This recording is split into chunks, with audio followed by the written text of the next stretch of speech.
लोकसभेच्या निवडणुकीमध्ये देशभक्त मुस्लिम बौद्धांनी ठाकरेंच्या शिवसेनेला मतदान केल्याबद्दल ठाकरेंनी त्यांचे आभार मानले।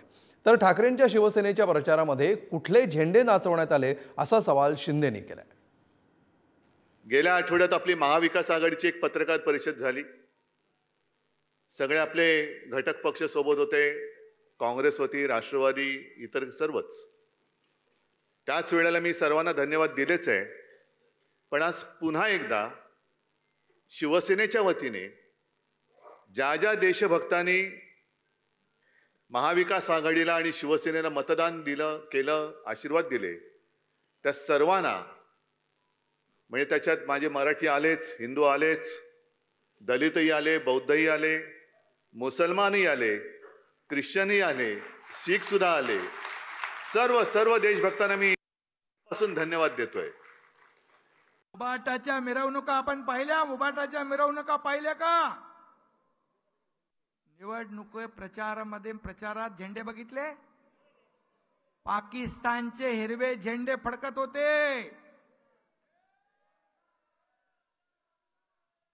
भगव्या झेंड्यावर हिरव्या झेंड्याने वार करत होते। हा व्हिडिओ मी बघितलाय, तुम्ही बघितलाय? बघून घ्या। लाज नाही वाटली?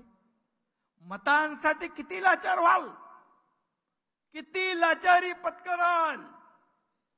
हिंदू धर्माच्या छत्रपती शिवरायांच्या पवित्र भगव्याची एवढी अवहेलना कधी पाहिली होती? याचं उट्ट तुम्ही विधानसभेत काढणार की नाही? यांची जागा तुम्ही दाखवणार की नाही?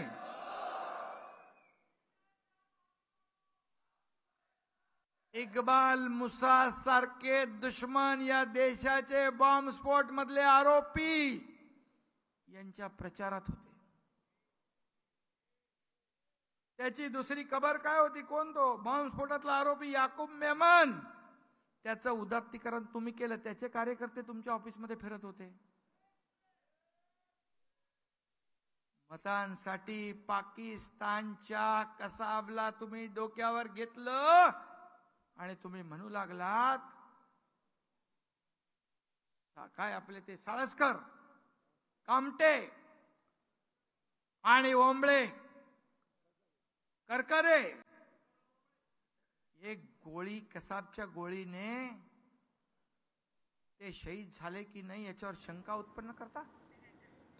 तर उद्धव ठाकरे नकोत म्हणून काही जणांनी महायुतीला बिनशर्त पाठिंबा दिला अशी टीका राज ठाकरेंवर उद्धव ठाकरेंनी केली आहे। तर पुन्हा येईन म्हणणारे आता जाऊ द्या ना घरी म्हणत आहेत अशी टीका उद्धव यांनी फडणवीसांवर केली।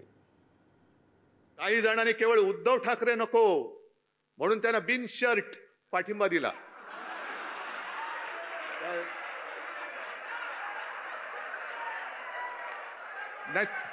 बिनशर्त,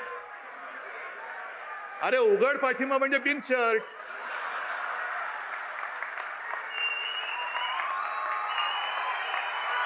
उघड पाठिंबा दिला म्हणजे बिनशर्त ना? मग ना बरोबर का चूक आहे? काय नाही, उद्धव ठाकरे नको, मी हा बघा शर्ट काढला, बिनशर्त पाठिंबा देतो तुम्हाला उघड। मग ते पुन्हा येईन म्हणणारे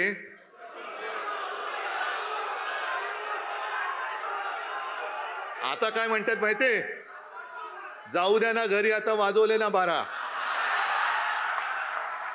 आता जाऊ द्या घरी, जाऊ द्या, वाजवले की 12 तुमचे, म्हणजे 12 वाजले तर जाऊ द्या। ते बोलतात नाही, 12 बज गया और सत्यानाश करो। काय कोणाची महाराष्ट्राची काय नाळ जोडलेली नाही, काही जोडलेलं नाहीये। कुठे काय झाल्यानंतर जबाबदारी घ्यायची कोणाची ताकद नाहीये, असं हे सगळं सरकार चाललेलं आहे। तर रवींद्र वायकरांच्या विजयावरून एकनाथ शिंदे आणि उद्धव ठाकरेंमध्ये जुंपली। अमोल कीर्तीकरांचा विजय वायकरांनी ढापला असा आरोप उद्धव ठाकरेंनी केला, तर वायकरांनी मेरिटवर विजय मिळवला असा पलटवार शिंदेंनी केलाय। सत्तेचा दुरुपयोग करून लोकांना पक्षात घेता हा नक्षलवाद नाही तर काय असा सवाल देखील ठाकरेंनी मेळाव्यातून केलाय।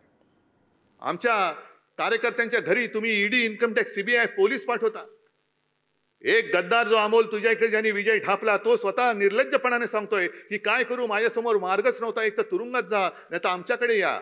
भ्रष्ट माणूस दम दाट्या करून तुरुंगाची भीती दाखवून तुम्ही पक्षामध्ये घेता, सरकार पाडता, पैशाचा लालूच दाखवता. हा तुमचा नक्षलवाद नाही तर दुसरं काय? हा तुमचा जो काय सरकारी, हा शासकीय नक्षलवाद आहे का? हा नक्षलवादच आहे. सत्तेचा दुरुपयोग करणं, विरोधी पक्ष तोडून टाकायचे, फोडून टाकायचे, चांगली सरकार चाललेली पाडून टाकायची आणि स्वतःच्या पक्षात घेऊन त्यांना मंत्रिपद द्यायची, हा शहरी नक्षलवादापेक्षाही भयानक, हा लोकशाहीची हत्या करणारा हा नक्षलवाद आहे. नक्षलवादी तुम्ही आहात. आपल्या रवींद्र वायकर यांचा विजय त्यांच्या फार जिवारी लागलेला आहे. पण आम्ही जिंकलेला असताना, रवींद्र वायकर यांना हरवण्याचं काम करत असताना मी एकनाथ शिंदे का डोळे फक्त बघत राहू? मी डोळे बंद करून? रवींद्र वायकर यांचा विजय पूर्णपणे जनतेचा विजय, तुमच्या मेहनतीचा विजय, मेरिटवर मिळालेला विजय आहे. कुठेही जा, कधी जा, पण विजय हा जनतेने दिलेला विजय आहे.